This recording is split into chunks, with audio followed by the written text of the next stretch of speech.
Good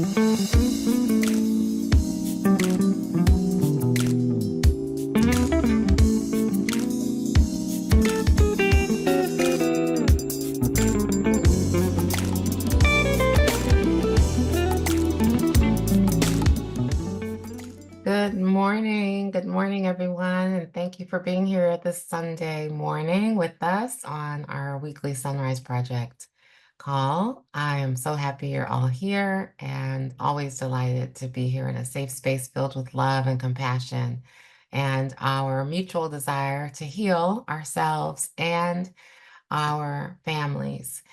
God, grant me the serenity to accept the things I cannot change, the courage to change the things I can, and the willingness to know the difference, the wisdom to know the difference, I should say. I am so happy to have a wonderful, incredible woman with us this morning. Actually, my namesake. We spell our names the same, Kelli. Her name is Kelli Ware, and Kelli, we're in for a treat this morning. Let me just say that. But Kelli Ware is a mother, a certified life and relationship coach, an author, speaker, and a veteran of the United States Navy, which I'm just in awe of. Driven by her passion to provoke those who have yet to tap into their inherent superpower, which is found in authenticity, she has been commissioned by God to help people, especially women, come to recognize their strength and significance by breaking free from the bondage of limiting beliefs and the trauma of their past. It is Kelli's core belief that every human being has been given a specific set of gifts, talents, and abilities that, coupled with their experience, exposure, and education, make their existence on Earth necessary right now. She is positioned and purposed to help people to identify and ignite their distinct set of capabilities and empower them to unearth and execute their God-given assignment. As a transformational speaker, Kelli uses her personal life lessons and the principles outlined in her books, and that is plural books. She has a recent one that we'll talk about in a moment, but in her many books, to inspire women to harness the power of every experience as a catalyst for living a purposeful and powerful life.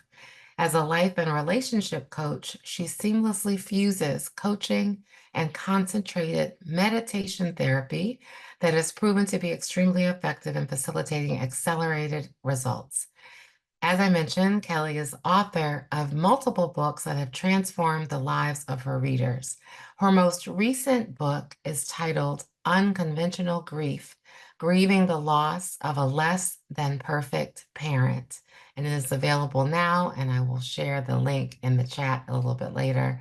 Again, it's called Unconventional Grief: Grieving the Loss of a Less Than Perfect Parent.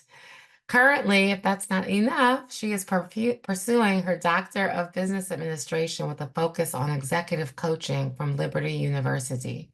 She also holds a Master of Business Administration. She's and a professional certificate in executive leadership, and on and on and on. She has many degrees and is still getting degrees, and she is incredible. She is completely committed to using every ounce of her education, expertise, and experience to facilitate the success of others.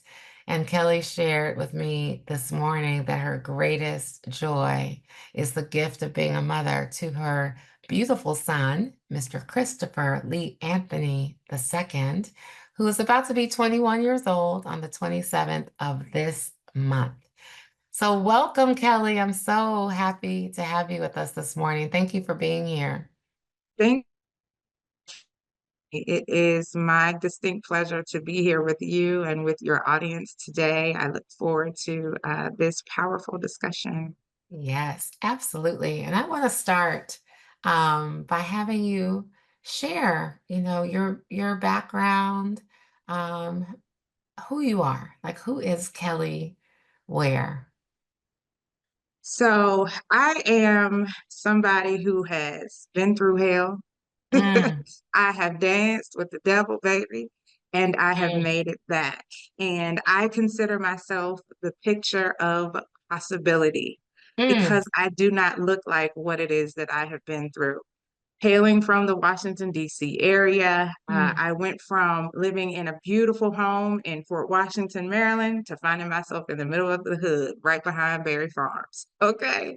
mm, And I have survived multiple attempts of taking my own life, okay, because life had just become so crazy. mm, And I had to come to a resolve that since I couldn't find a way to die, I had to find the will to live. And y'all, I mm, have found it. And I have taken that will and that power, right? And I am using it to empower others to find a reason and a purpose for their pain, which will ultimately enhance and empower their life. So, mm. I'm, you see my mouth wide open in awe, and you said so much right there. I want to pause for a moment on some of the things that you said, because some of us have been close to people or know people who may have ended their life by suicide, and you, thankfully, as you just said, did not complete that, and on multiple times. Um, what do you think? What was the impetus, and how old were you the first time when you tried to end your life? so the first time I was 17 years old, it was Mm, Thanksgiving Day, 1997. mm, And it was right after I had been, so my mother was pretty much losing our home. My mom was a drug addict, right? So she is the reason for my most recent book. She passed away in January of 2023. I'm sorry. And thank you. I appreciate that. And so from going from that, right, and for on the outside it looked good. On the inside of the home, though, it was pure Mm, hell. And mm, so going from at least the comfort of luxury to mm, going to such a crime-ridden neighborhood, my world was crumbling, and I didn't know what to do, right? And from there, seeing someone lose their life as a teenager shapes you, and it changed immediately. And I thought that, okay, if I go from where I was and things were cascadingly crumbling, right? What, God, what are we doing? Like, there is, what if this is all that this is going to be? I don't want to be here for this. mm, And so, not understanding how to process and manage that level of pain, because it was sandwiched on top of the abuse that I was experiencing in the mm, home. mm, So there was so much that was happening at one time. And as a 17-year-old, I didn't know what to do. And so that was my only way of escaping. mm. But it didn't work. And that's one failure that I am proud of. Right, absolutely. We're all proud that you're here and sharing your gifts, and thank you for sharing that. And your story. And you mentioned your mother was a drug addict. Was she a drug addict your whole childhood? Was a functional cocaine addict for all of my life. She actually Mm, dibbled and dabbled while she was pregnant with me. But mm, then around age 15 years old, she became a dysfunctional crack addict, unfortunately, mm, uh, that she remained so until her last day on earth. So, mm, mm. Did you I'm sorry, I'm feeling that, and I can feel your pain through your beautiful face even. I can still feel it. thank And you. how do you reconcile with your mother, especially since she passed away? And that's what a lot of your book is about, right? It's unconventional grief and grieving the loss of a less than perfect parent. Can you share more about that book and what caused you to write the book? Why did you write it? And was just talk about the whole book process and what we can learn from that. Awesome. Thank you. So the I had no intention of writing that book. In fact, I Mm, have two other manuscripts that I am working on that mhm, are totally unrelated. And so growing up with a mother who, what I have learned, has had mental health challenges. And if you know anything about being in a Black home back Mhm. in the 80s, some stuff you just didn't talk about, right? That's right. So I was not aware that that was even a concept, right? That that was even a Mhm. thing. So with my mom being uh, on drugs, the emotional and physical abuse that I suffered from her, a lot of people didn't know what's happening, right? And you said something very key. You said, I can feel your pain even through your smiling face. And that was my life's existence. My mother was very much a perfectionist. I was like Mhm. always dressed to the nines, not a hair out of place, right? My mom was also Mhm. a hairdresser, not a hair out of place. And we always looked good when we walked out of that door, Mhm. right? Mhm. But behind closed doors, behind the smiles was tumult. It was so much pain that I was living. And I lived a dual life because my father was so loving towards me. He spoiled me. You Mm. know, I got the beauty of experiencing a parent-child relationship the way it was meant to be with my father. But he was in the army. So he was often gone away on TDY fighting for our country. Mm. And I was left at home with my mother, who I am her splitting image. I look exactly like Wow. her.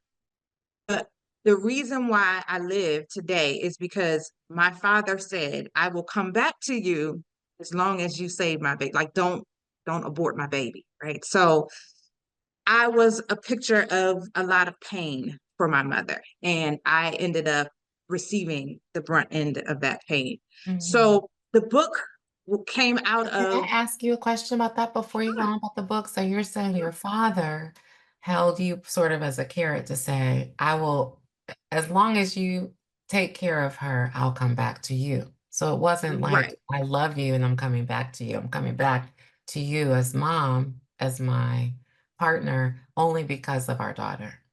So they, of course, you know, people go through that stuff, right? Absolutely. And when my mom Mhm. found out that I was pregnant, and this is what she has told me. I mean, the Mhm. only reason why you're here is because you're dad, right? That's what she has said Mhm. to me on many Mhm. occasions. My father loved my mother. He did. They were Yes. married for Okay. 20 over Mhm. almost 30 years. He loved her. And even Mhm. during her time of dysfunctional drug addiction, he wanted to help her. But my Yeah. mother was adamant about breaking that thing off, right? And so when my father left, my mom tried to take my father's life. Oh, wow. And so he ran for his life, Wow. right? And he when he left, it left me there, right? My oldest brother was incarcerated.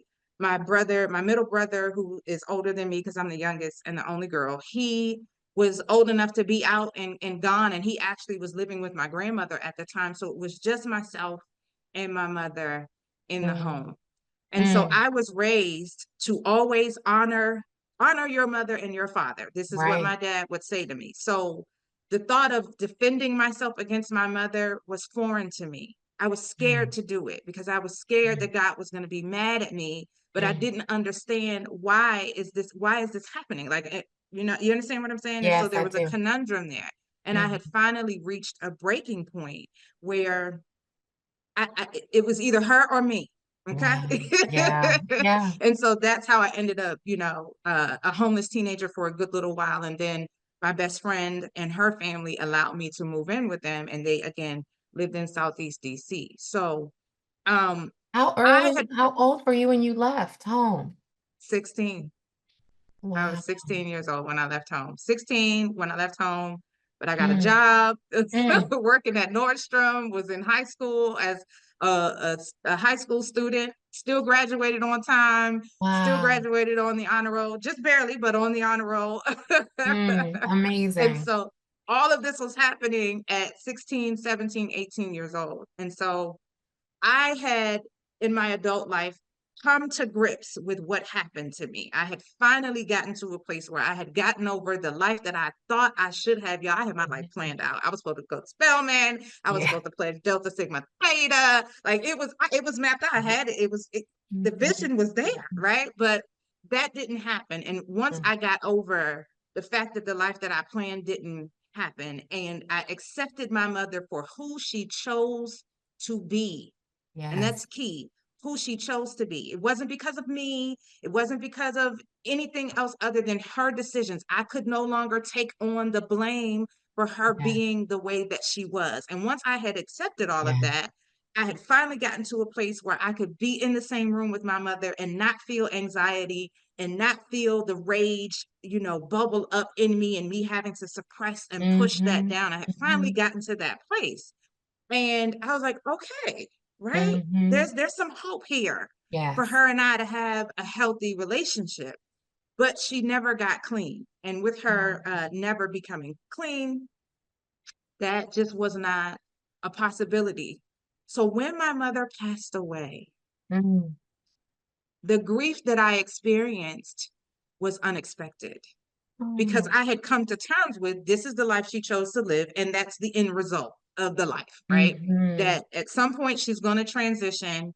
And because we didn't have any real emotional connection, the day she passed away, okay, I Mm-hmm. was okay, this is it. I knew it was coming. All right. Mm-hmm. And I kept moving, right? I planned the whole funeral, picked out the outfit that she was going to wear, went to the funeral home, handled all the business, made sure Yeah. that the funding was in place, Yeah. da da da da da. I did all of the things, right?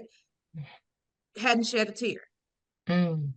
If I did cry, it was because I saw the pain in my brothers, but not Mm. because I felt any sense of loss. Wow. And I thought I was good, y'all. I'm a life coach. I Mm-hmm. practice what I teach. Yeah. So the principles were in place. I was Mm-hmm. exercising those things. And the day after my mother's funeral, Mm. I was paralyzed with grief. I woke up and physically could not move. And it felt like a train had hit me out of nowhere. I couldn't breathe. I had a panic attack. And y'all, this Mm. I wasn't ready. And I had such an amalgamation of emotion. Yes. Some of it was rage. I was so angry at her. This is not how I was supposed to experience life. Things that I thought I had already processed and gotten over, Mhm, right? That mhm, wound was reopened. I felt a mhm, sense of vindication. It serves you right. You don't deserve to be here. I wanted to mm, end my life because of you, and now you're mhm. gone. So good. Then it Wow. was the hope that I had to someday have a healthy relationship with my mom. When she died, that hope died with her.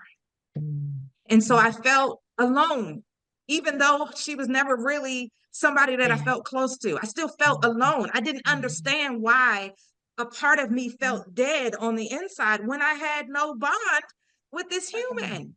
Right? She was mhm, just, I looked at her as an egg carrier. Thank you for bringing mhm. me here, but that's about all the Mm, honor I got for you, right? what?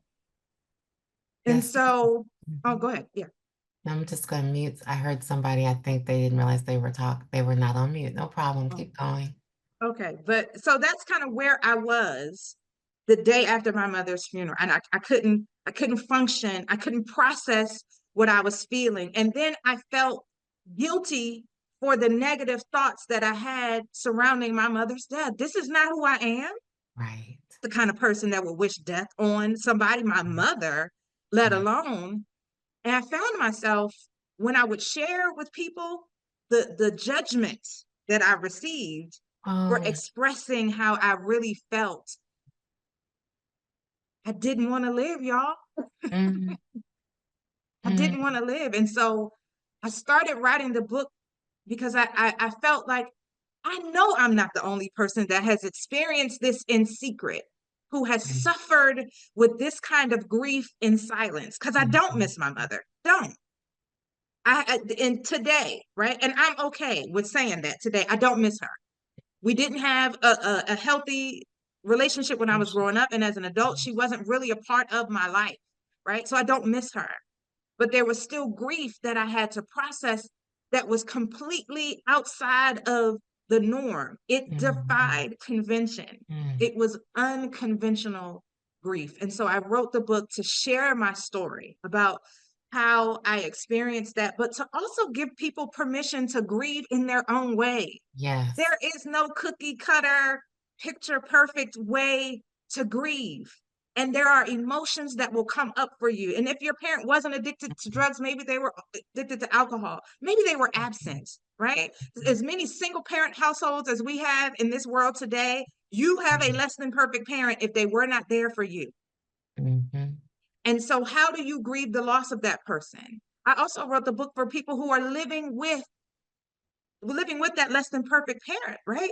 You are grieving the loss of them, loss of the relationship with them, even while they are yet alive. And I did not realize that I had started grieving my mother's death when I was 15 years old. Mm-hmm. So Wow. this book is for that person. And then the book is for the less than perfect parent that is living today. And maybe you Yeah. don't even know that you're the less than perfect parent. I think most of us Maybe, do. right? But some That's parents why live we're in denial. here.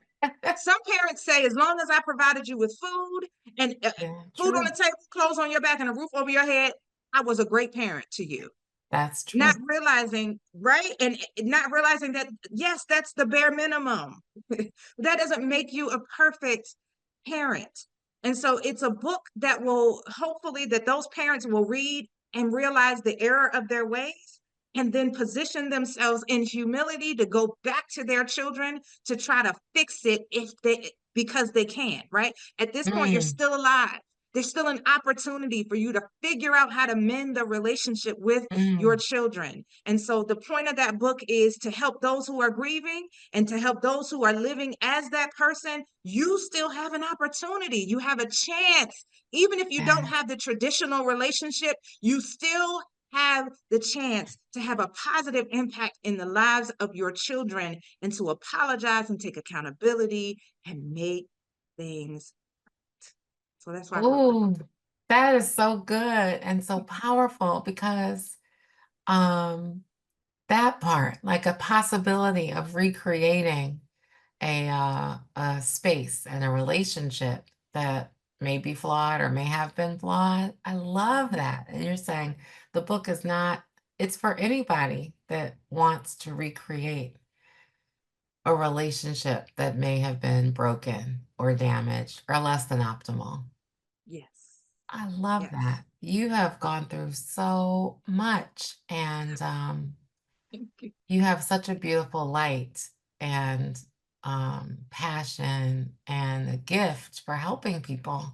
So I'm grateful for your honesty and your openness and your courage for getting Thank to this you. space where you are today and for sharing so vulnerably with us. And I want to double click on the part about being a parent Mhm. and your son, who is, you said almost 21, I think you said almost 21. So, how have you built that relationship? And was there ever a time that you felt like a less than perfect parent and you had to really, talk about that? Because many of us are, with my youngest, I'm in the process of rescuing that relationship. I will say it that way, and creating a space for a really positive relationship is very different than just not having one in the past. But would love to hear your story about your child and your relationship with your son. So my son is, y'all, that's my baby. I see your And I don't care. smile. You lit up the whole screen. I don't Mhm, care how old he gets, he will always be my baby. So for me, with raising my son, I'll tell you first how I was a less than perfect parent to him. Y'all, and this book really had made me take accountability, okay? mhm, I thought that I was the perfect mom. Every bit of what I did not receive from my mother, I made sure that my son got. I made sure that he got it. He had an open space to speak freely about how he was feeling, to help him to process his emotions instead of stuffing them down, as mm, so many parents, especially 80s parents, right? You mhm. are seen and not heard, and you don't get to have emotions because you don't That's pay right. bills. I did not want to do that to my son. I also put him in sports and things like that so that he could, develop his social skills. It was never really about the sports. I really didn't care about sports. I just wanted him to be able to develop social skills, especially when I came to grips that he was going to be an only child, right? Mhm. But Mhm. whenever I had interactions with my son, I would always go back to my inner child. Mhm. And before I responded to him, and I had to train myself to do this, before I responded to him, I would have to say, how would little Kelli feel if I responded this way? Because there would be many a time that I would want to go off, right? But how would little Mhm. Kelli feel? And in understanding and remembering the abuse that I suffered from my mother, it forced me, if I wanted to maintain a healthy relationship with him, to pause before you react, before you respond. And so I would always talk to my son and ask him why he would do certain things. Why? Mhm. Mhm. So the way that I parented him was I learned what not to do for my mother and I learned what to do Mhm. for my father. And I joined that together and kind of mom that I was. I showed up as a less than perfect parent for him because I was then and am recovering from perfectionism. Mm. So that thing that my mother, again, hair Yes. laid, Yes. face beat, Yes. on point, well fitted, right? So my son was having tailored suits when he was like 7, 8 years old. We was Wow. going to see Miss Lee in Georgetown, right? Oh, Wow. it's got to be a certain way, and you Mhm. when you leave the house, you got Mhm. to look this way, and you got to get a haircut, and you got to get this, and da da da da da da da Yeah. da. And then I was also an overachiever. I was trying to Mm. win the love of my mother. So I placed that Mhm. standard on my son, right? Mm. We're not coming in here with anything less than a B. And if you got a B, we need to figure out how to Mm. make it an A. All of the things, right? And when you go to Yeah. school and it ain't no fighting and da da da da da da da, right? You're a leader. You're a leader. You hold Mm. the door for the girls in the class. Rush to the front of the line. Like I Yes. was that parent. And then of course my military background, right? We on a schedule. Very disciplined and on schedule. Yes, right. My son had a bedtime every night. We not going past go. This is, and by the time bedtime comes, everything that you needed to have done for that day needed to be done before you get in that bed, right? And if it Mhm. was not, then we're gonna have a conversation tomorrow about what we can do to be better the next day, right? So Yeah. that was the pressure that I put on Mm. my son. Mm. And I asked my son a question not Mm. long ago, probably like a year and a half ago. I said to him, what what could I have done better in parenting you? I said, I'm sorry that I'm asking you this question after you're an adult, right? But what could I have done to parent you better? He's like, Mom, you gave me an amazing childhood. I don't want you to feel like you were, a bad parent. You were amazing. And I love how you mothered me. He said, the only thing is you put your standard of excellence on me. And oftentimes I struggled with being able to keep up with that standard. Mm. Oh. And that broke my heart Mm. because it was something that I felt as a child. Yes. And I was trying, as much as I was trying to not be like my mother, Mm. it came out, Yeah. right? It was in me. That was the one thing that I forgot to transmute or to Mm. transform. Mhm. Mhm. But he said it served him well, right? My son is now an honor roll student at Louisiana State University in his junior year. He's Awesome. doing well, right? When he got his first job, I never had to wake him up. I never had to ensure that he got to work on time because he was super responsible with that. He made Mhm. sure he found his Mhm. own way to work. And if I was his last resort to take him to work, right? So he made sure that he Awesome. did what he was supposed to do there, even in getting into school. He did it Mhm. on his own. I felt robbed. Mhm. I was like, Dad, you didn't Mm. let me help you. He's like, Right. Mom, no, like you've raised me well enough to be able to do this on my own. Right. And so Right. I had to apologize to my son for not allowing him to come into the development of his own standard in his childhood, right? Y'all, by the Mm. time my son was 8, he was doing his own. He was cooking his own breakfast. He was waking himself up for school. All of that. I'm in the bed Mhm. and he's By the time managing he all was of this, 8, you right? said? By the 8 time years he was old? 8. Absolutely. And Wow. so he was like, I just had so much responsibility. Yeah, I had a great childhood, but there was a lot of responsibility that was placed on me. And there was a standard that you set that oftentimes I struggle with meeting. So but it served him well. So after Yeah. that conversation, I had to make sure that I am mindful of that. Mhm. So now as he is in college, right? I'm not OCD about checking his grades. I'm not, Mhm. son, do you got it? Do you need Yeah. anything from me? Okay. Remember when you make decisions that this is what comes along with that decision. So Mhm. you got to be Mhm. okay with all of it, but it's Right. not me, as I call a smother mother, where I'm, making, you got to do this, you got to do that. Like I had to Mhm. learn to take my hands off from that. I had to Mhm. trust the fact that I had raised him well enough, right?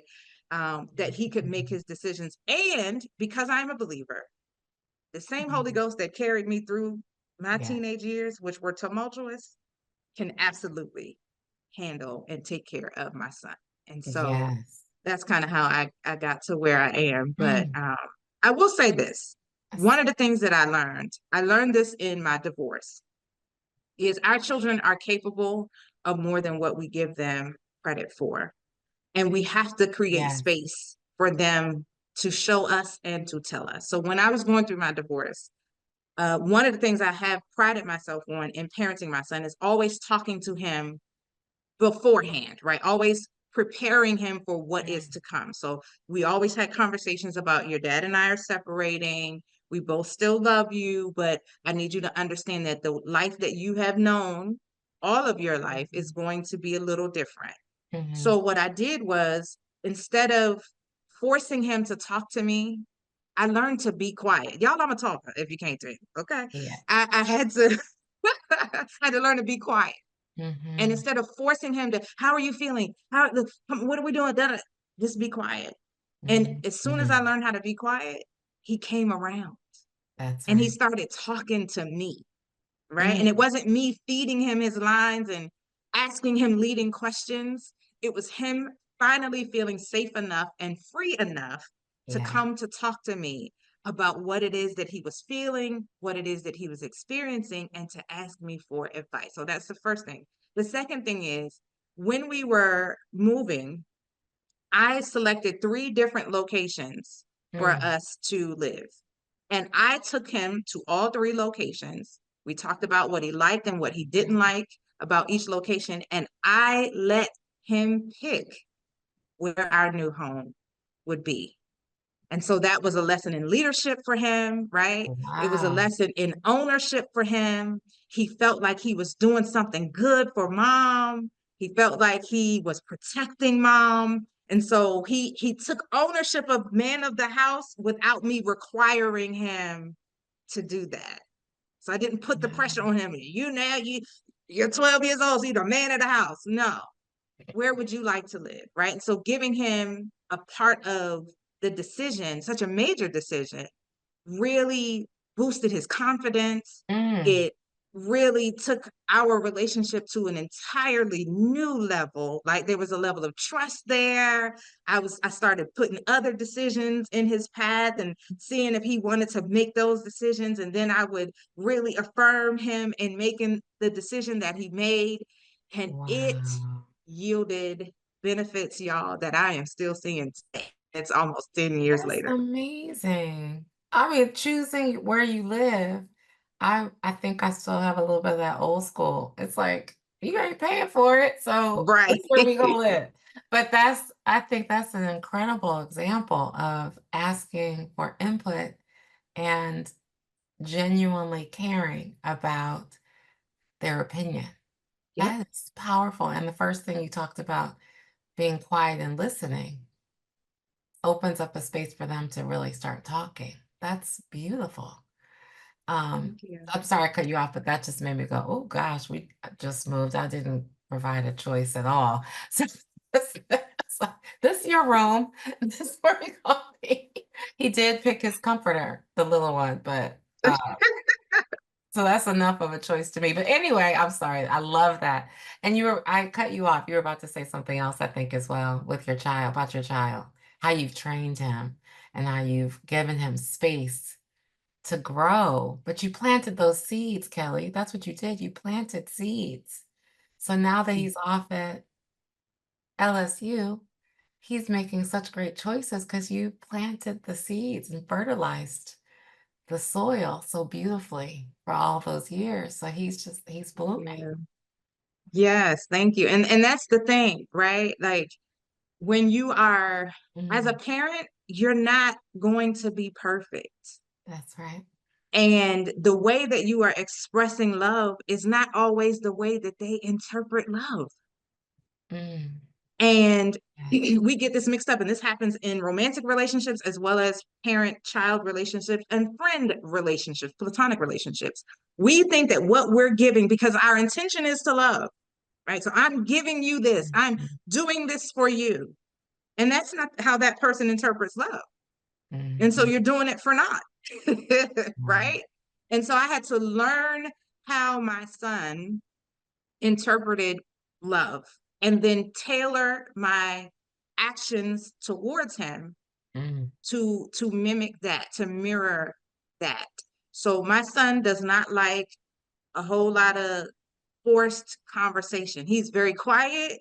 He is very laid back. He's very demure. Okay. mhm, My son does not mhm, talk unless he has something to say. And so instead of, bombarding him with a whole bunch of questions, because I'm a question asker, right? But if mhm. I'm asking you questions, it's because I'm genuinely interested. I want to know, I want to know, I Yes, want to know, yes, right? But my son is like, girl, back up. yes, So I had to learn what I wanted to do to show him love, interest, right? You want to know what your day is like? Tell me. I yes. had to be quiet and wait Mhm, for him to come around to me. mm, And so mm, I encourage parents to figure out the ways, and you're for how they receive or interpret love. They may not have language, but their actions will absolutely show you. The other thing is, I never forced my son to wear certain things. So when he was younger and it was in the suits because his dad is a preacher, and when we go to church, and he liked it at one point. He wanted mhm, to be like his dad, and his dad, listen, the dad knows how to dress, right? He'll put a mhm, three-piece suit together. So he wanted to be like his dad, but at some point there was a transition, mhm. and he wanted to wear his hoodie to church. And while dad and mom, I'm dressed to the nines, the dad is dressed to the nines, he's in the hoodie. And Mm. y'all, I was like, oh, Jesus, okay, Right. this don't God look loves right. him anyway, hoodie or not, Right? hoodie But or this suit. it challenged Mhm, my inner child, because my inner child was always dressed to the nines. So my son defying that challenged some parts of me. mm, But instead of forcing on him what I felt was right, I had to ask myself, how would little Kelli feel mm, if how did little Kelli feel, right? Because I didn't own my first pair of Jordans. I didn't own them until I was an adult. I yes. wasn't allowed to wear boy sneakers as a child, and I Mhm, hated that because I wanted to. I grew up with brothers to dress like them. I would steal my brother's shirts, right, and I would get in trouble by exactly. my mother for leaving out the house looking like a boy, right? So in that moment of cringe, where is this coming from? Mm, Why do you feel who is right, going to die because he is wearing a hoodie that's to right. church? Who, right? And so I had to really get with Mm, myself and say no, give him the space. So I had to create boundaries for him. You can wear what you want to wear, but the message, if you're wearing a graphic tee, is no skulls. There is mhm, no foolishness in the language that is going to be written out on whatever you're wearing. right, yeah, So there were definitely parameters or boundaries, but within the boundaries, have your way, sir. Do what you want. yes. And for a minute to this day, at 21, you will find him in a hoodie and some joggers. And I'm Most young like, men, it's comfort, comfort. Yeah, absolutely. So, and I let him be let him without be. judgment, without Mhm, placing my standards on him, right? From that conversation, yeah, I learned I don't need to have another conversation with him about what it is that he is going to put on his body. And let them even be. when he Mhm. hey, because this summer he had an internship at the architect of the Capitol, and I'm thinking to myself, is he getting ready to go on these people's job with this hoodie on, right? And so I would, oh, do they have a uniform, Ma? Okay. Well, Mm, you want to go shopping for some new clothes, Ma? Okay. Him and yes. his dad would shopping, right? And he came, he had some polo shirts and some khakis and things like Okay. that. But he did it on his own, right? I was like, Yes. well, do you want me to buy you? Ma, I have money. No. I'm fine. Okay. Y'all, my little Yeah, feelings was hurt, but I had to let him be. Right. let And him he's coming be. into his own, and I don't get to dictate what that looks like for him. And Right. as much as I want to, because I have all of these high hopes Yeah. for him, I also have to let him Let be. because you planted the seeds. You planted Mhm. the seeds early. So he is thriving and growing and blossoming. And I think even for some of our children that may have a different journey or may, have chosen a different path, the seeds are there. And, the seeds are there. And so I think being a less than perfect parent, I love all of what you talked about, especially the being able to recreate a relationship. It's not too late, for those of us that may have definitely been less than perfect parents and didn't work on the relationship like you did so beautifully with your son. I think it's an opportunity to, like you said, what would little Kelly say? I have the same name, but what would my little person say if I responded that way? That's a wonderful way to put yourself in your observer's chair and pause before responding. I Absolutely. think that's so great. Very And can I just insightful. say really quickly, if you Mhm. are that less than perfect parent, you're going to have to eat some humble pie. Okay. Yeah. Yeah. You're going to have to take off the superiority hat Mhm. and take a moment to, because apologizing is not enough, just saying, I'm sorry for what I did, right? You have to acknowledge the Yes. fact that you were a less than perfect parent, and you have to separate your intention and understand intention versus impact. Your intention was one Mhm. thing, but the way it landed or impacted your child was another. And the impact doesn't negate the intention, but we still have to Mm. address and acknowledge the impact. The other thing you need to do is to be open with sharing your history. The thing that helped me to forgive my mother was when I learned that she too had been abused as a child, right? Sexually abused as a child. She Mhm. too had a father, or she had a father or a parent that was abusive, right? Mhm. So Mm. I can now understand and show empathy towards my mother. Mhm. So when you share your history with your children, it opens their eyes to understanding you just a little bit better. So Yeah. maybe the things that you did do weren't really so bad. It was an offshoot of what you had already experienced. And a lot of times as Mhm. parents, we parent from our mistakes. I want to make sure my child doesn't make the mistakes that I did. And so because I had the experience, I'm going to keep them. And so you end up putting pressure on them, trying to Mhm. protect them Mhm. from something that may not even exist. Right. You're two totally different generations. My son grew up Mhm. with internet. I didn't have internet until I was an adult, right? Two Exactly. completely different generations. So what I experienced and what I lived, right? Even the going outside, right? I had a bike Right. crew as a kid. My Right. son, I don't even know if he know how to ride a bike, okay? We tried that a couple of times. He didn't want it. He was in the house playing his video games, right? Right. So two completely different Mhm. generations. And when you Mhm. can understand that what you experienced was not just your parents, but it was also the time that you grew up in. You have to tailor Mhm. your parenting to where they are today. And Yes. only when you see them going in the direction can you begin to admonish them back into alignment. But even then, your children have a mind of their own. That's They it. have a way of Yeah. processing emotions. They have a way of processing information that is not like yours. That's right. And you have to give them the space to exercise that and to feel into that. When my son was becoming a teenager and his little lion's roar was coming up, the mother in Yeah. me wanted to shut him down. Okay. Uh-huh. Sir, wait a minute. But I had to create opportunities for his roar to be validated in our home. Mhm. Again, boundaries. Don't be disrespectful now, sir. Wait a minute. I'm still your mom. Mhm. Okay. Right. But boundaries, right? This is what disrespect looks like to me. Right. But I also understand that this is where you are.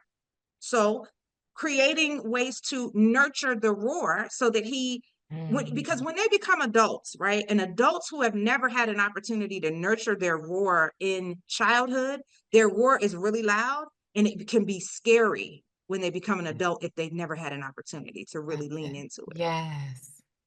And Yes. so creating that space to nurture it, right? And then giving them, here is your circle. Whatever you want to do in this circle, you can do all of that. You want to listen to your music, you want to go in your room, you want to cut your pillows. I don't care. This is what you can do Right. in that circle, right? But a lot of times parents will create this size of a circle, even though their kids are this big. That's it right there. And then they start coming outside, going, Oh, using those, going outside the circle, which causes this tension. mm, So, what do you say to parents who have created a tiny circle, not big enough circle, that their children, maybe children or might be young adults, have gone outside the circle, have challenged those boundaries, and they are at their wits' end? What do you say to those parents at that point, especially if it's a 20-year-old, a 22-year-old who's not respecting those boundaries? I'm gonna say a word and it's gonna sound like a cuss word when you hear it. But I promise you it works. It's one word: surrender.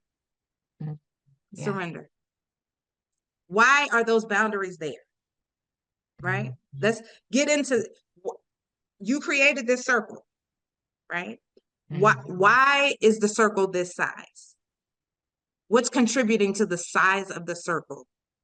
Is the circle this small because you had a pretty wide circle and you realize how buck wild you might have been in your, so let me, I gotta put the lockdown on that. yeah. Or maybe they've exhibited some behaviors that you don't necessarily agree with, so I Yeah. gotta Or tighten the there's circle. It's fear. reactive, right? Mhm, mhm, Surrender and talk to your children. mm, Ask them, okay, you did this, right? These are this is the boundary, and you went outside the boundary. Try to ask why. Have a conversation, mm. but instead of reacting and getting angry and you went outside the boundary, Yes. no. There's something driving that in your child. Mhm, mhm. There's something in it. Yeah. They're bucking against the system for a reason. And it's something that the system is doing to the core of who they are, Yes, right? It's deeper absolutely. than just they decided to just be, no, there's something driving that. And Mhm. most parents just get angry, they react and they lash out, and then they make the circle even smaller. So now we're down to this size of Ooh, a circle, right?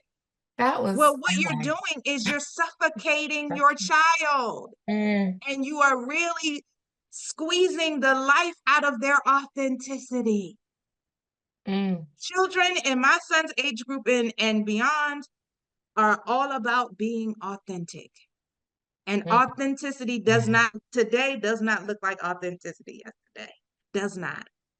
And you have to give them the space to figure out who they authentically are. And sometimes they're going to want to try stuff that you have never tried and don't, it doesn't make sense to you.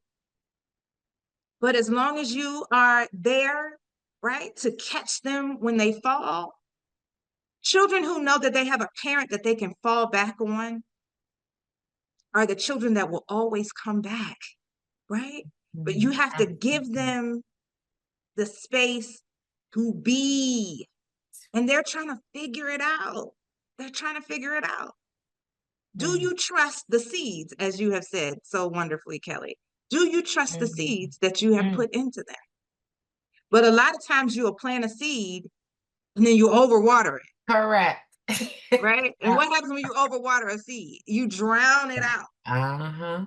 And Mm, so if your child is this big, but you are creating a circle that's this big, you're suffocating them. Look at ways that you can expand the boundaries to yeah, give them the space to be able to yes, be and become. It's the difference between being in a body of water in a bathtub or being in a body of water in the ocean, that's right. right? That's Which right. one are you gonna, both of them will get you clean. That's right. But at the end of the day, one has a little more restriction than others. And maybe you don't want to give them the Mm, ocean, so give them a pool. that's right. I love that. Or a small C. Someone has their hand up, so I want to make sure we have time. Please. Um, Good morning. Thank you so much for your comments. And I was listening to it and it was very healing. I do, and when we're thinking about parenting, I I wanted to say that a lot of that works when a child does not have mental wellness issues. Mhm. But there are times when if your child is suffering with mental wellness, that their ability to distinguish what's okay and what's not okay becomes a lot more difficult. And I say that because I have three sons. And Mhm. so I can see a lot of the things that you're talking about with my two sons that don't have mental wellness is very applicable. But there are times when you realize, like, when they're trying to be their authentic selves with mental wellness issues becomes a unique challenge because a lot of their sense of what is reality and their sense of boundaries is a little bit off because of the conditions that they suffer. So it just brings a very different brings a unique challenge, and I say that as someone who's been doing a lot of my own personal work and just understanding that you have to make changes in yourself and your parenting and acknowledging all of those. But there are times with my child that has mental wellness, it's the boundaries or what reality is and is just not right. It's just a challenge. It's kind of like, wow, I see you deeply understand what you're saying. However, this is not necessarily true. And so it's a challenge when they're trying to do that without taking in consideration what we know to be real. And because of, like you said, social media, all of these things that are going on that impact them, their views of what is real because of misinformation and what they can and cannot do is so out of there that it poses just a unique challenge. And I just wanted to say, now, with everything that you're saying with my two children that don't have mental wellness issues, I'm like, I am feeling you. It tracks and I feel very empowered by it. But I just wanted to be like, that would work for two out of three, and what we're trying to work through. I just wanted to put that into the space. But thank you so very much, Kelly. Oh, of course. So let me just say to you, I appreciate your comment. And the only piece of advice that I could give you, and this works when I deal with like my friends' children who have mental illness, they love me because I come into their world. I don't care how loopy, crazy, whatever it is. I'm a citizen in your country when you come around. So if whatever you are doing in that moment, right? And even if it doesn't seem right to me, and my friends will say, Kelly, I've not been able to get him to eat this or do this, clean his room, and here you come around and he just does it. It's because I get into his world, right? I become like him. And as silly or as foolish as that may seem to the normal thinking person, to them, they feel seen, they feel validated, and they are more apt to gravitating towards you when they know that in their gravitation towards you, that they are accepted. So if you're always telling him what's wrong or her what's wrong or don't do this or you can't do that, and no, that's not real. That's not their thought process is not like ours. And to them it is real. And as long as it's not anything that's detrimental to their health or their well-being, let it be real. Be okay with if they think that they are, an astronaut and he walk around with a helmet on his head all day. Okay. When my son was coming up, he loved cowboy boots, right? Between ages 2 and 4. But all year round though.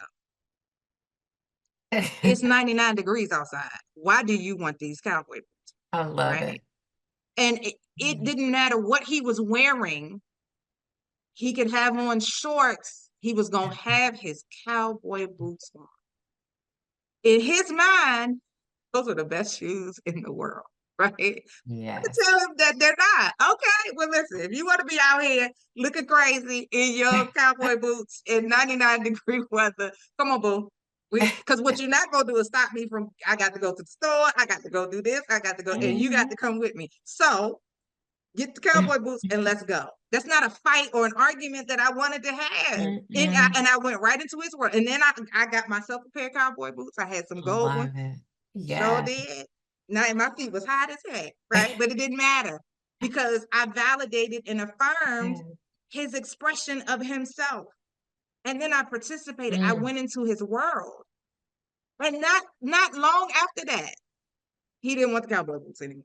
Like, I done went and spent $250 on these daggone cowboy boots and I only wore them 3 times. But it was to validate. I came into his world. And so if I could say anything to you, it is figure out a way to come into your child's world. And as long as their delusion is not detrimental, just join him. When my grandmother was passing away, she had dementia. And she thought that the birds that were outside her window were people that were peeping in at her, right? Now, my grandmother at the time was 106. And she's very, listen, we cover up, we don't let people see. It's a, and so in the morning, she would call one of us in there, come close this window, these people out there looking at me. Instead of telling her, Grandma, that's the birds. No, it's like, okay, oh, let me close this window, this curtain. Y'all need to get away from this window. She's like, yeah, tell them they need to get away from the window. It's birds, right? But I came into her world. So that was one less fight or contention that I had to endure with her. And I had the power to determine how that interaction was going to be. Oh, yes. I could have corrected her. You could correct your child. Or I could have just played along. Because there was no detriment to getting into her world. So. Love that. Oh, what a beautiful story and what a wonderful way to close this morning, because coming into their world, validating and affirming whoever it is, and being in that space opens up a possibility for a beautiful relationship with whomever it is. Like you said, your child, your parent, your loved one, your friends, everyone, that we're in relationship with, ourselves, not even being critical and harsh on ourselves. Right. That's so powerful. Absolutely. Do you want to say any last words before we wrap up? I wanted to say thank you so much for being here, and Dr. Vicky's going to close us out in a moment, but any last parting words or tips as we wrap this morning? Yes. First and foremost, thank you for having me. I'm honored to be here and to have been able to share. I hope that something that I have said may have pricked a thought, shifted a perspective, or really changed the path or the trajectory of the journey that you are on. Yeah. This to every parent in the room. You are doing the best that you can. And so I want you to give yourself credit for that, right? Your children are still alive. So you've done that, right? That is amazing. But now it's time to really dig in and dig deep and really explore from your child's perspective. Yeah. And when you tap into your inner child and just take a moment to pause, right? And sit in the observer's chair and say, how would my child self react or respond or feel if I reacted this way, if my parent reacted this way? And hopefully you can train yourself, right, to not be completely driven by your emotions, to just pause and see things from your child's perspective. Don't forget to lean in to them. Yes. Give them the space to tell you and to show you what they are capable of, because your children are capable of so much more. And lastly, as a parent, be open and be willing to have a tough conversation with your children about how your parenting is now and what they need from you in order for you to become an even better parent. Listen, I am Kelli Ware. You can find me on social media at all things at I am Kelli Ware. my website, IamKelliWare.com. Please ensure to hit me up. I am available for any additional questions that you may have outside of this. I would love to talk to you. And it's been a pleasure being here. So thank you. Thank you. Thank you. Thank you. Thank you. And I am Kelli. It's Kelli with an I am KelliWare.com. It's Kelli's website. And you are amazing. Thank you so much for being here today. What a blessing. And now Dr. Vicki Johnson will close us out this morning. Good morning. Thank you, Kelli. Kelli Ware, Kelli Squared, Kelli Ware, and Kelli Lawson. Kelli Joy, both with a Chris. That was so significant to me at the beginning. Thank you for sharing, Kelli, and being so transparent. And you gave us a lot to think about. Just thank you. God, we thank you for this beautiful day that you have given to us. We choose to rejoice. We choose to give you glory. Thank you for your word that says we overcome by the blood of the Lamb and by the words of our testimony. Thank you for the testimony that you have given to Kelli Ware and to Kelli Joy, and how their pain has now become their passion and purpose to help others thrive as parents, as healed children. God, we thank you for the ability and capacity to be a light in a dark world, to be encouragement where there is discouragement, to be hope where there is despair. We thank you for the SonRise Project. We thank you for the work of Kelli Ware's hands, that her book will give others permission to heal, to thrive, to face things that may have been suppressed. Thank you for every parent that comes to make up this community every Sunday. Bless their households, bless their children. Give us all wisdom as we move forward as healed versions of ourselves. God, we will continue to give you all of the glory and all of the praise and all that we do. Bless the SonRise Project team. Thank you for encouragement. Thank you for strength. Thank you for a refreshing of the hands of Kelli and Dee as they do this work to impact the world for the good of the people and for your glory. We give you praise and all of these things. In Jesus' name we do pray and give thanks. Amen. Thank you again, Kelli Ware. You were fantastic. Thank you so much. Thank you. Absolutely. Thank you, thank you, thank you, everyone. Have a beautiful, incredible day. Thank you, Dr. Vicki. And thank you, namesake Kelli. Have an amazing day.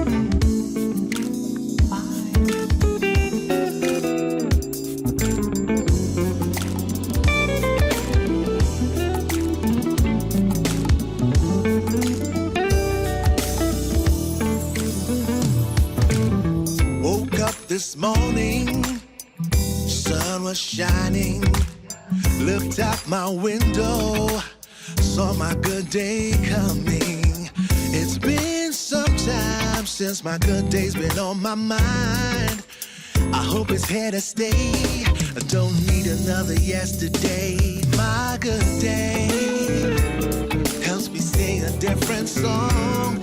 My good day brought that job that took so long. My good day blessed me with good friends and family. I hope you get your good day today. Don't stop believing something good is coming. You got that vision, work it with passion. And soon one day what you need is gonna come your way. When it comes, be ready for the day that makes you happy. My good day helps me sing a different song. My good day brought the job that took so long. My good day is here with good friends and family. I hope you get your good day today.